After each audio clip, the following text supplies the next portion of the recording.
नमस्कार, मैं शैलेंद्र तिवारी और आप देख रहे हैं द इंडिया लाइव। क्या धान की सीधी बिजाई यानी डीएसआर तकनीक के नाम पर किसानों को एक नए खेती के जाल में फंसाया जा रहा है? क्या पानी बचाने के नाम पर खेतों को धीरे धीरे जहरीला बनाने की तैयारी हो रही है? आज देश भर में यही सवाल तेजी से उठ रहा है। सरकार और कृषि वैज्ञानिक लगातार डीएसआर तकनीक को बढ़ावा दे रहे हैं। दावा किया जा रहा है कि इससे 20 से 30% तक पानी की बचत होगी, लेकिन दूसरी तरफ कई किसान और कृषि विशेषज्ञ इस तकनीक को लेकर गंभीर चिंता भी जता रहे हैं। दरअसल पारंपरिक धान की खेती में खेत में भरे पानी की वजह से खरपतवार कम उगते हैं, लेकिन डीएसआर तकनीक में खेत में पानी कम रहता है, जिससे घास और खरपतवार तेजी से बढ़ते हैं। इन्हें खत्म करने के लिए किसान को हार्बिसाइड यानी रासायनिक दवाओं का ज्यादा इस्तेमाल करना पड़ता है। यहीं से शुरुआत होता है बड़ा विवाद। आरोप है कि पानी बचाने के नाम पर किसानों को धीरे धीरे महंगे केमिकल और विदेशी कंपनियों के बीजों पर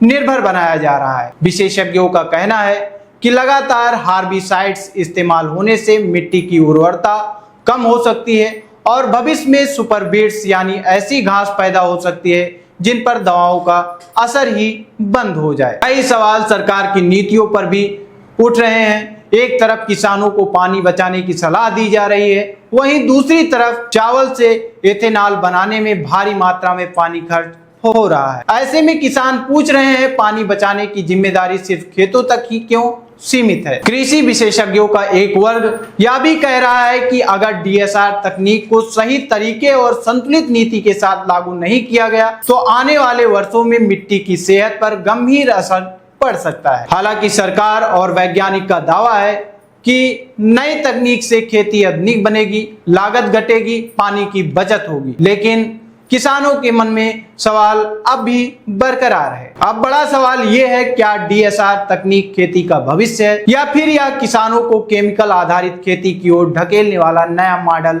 बनता जा रहा है? तमाम बड़ी और सटीक खबरों के साथ जुड़े रहिए द इंडिया लाइव के साथ।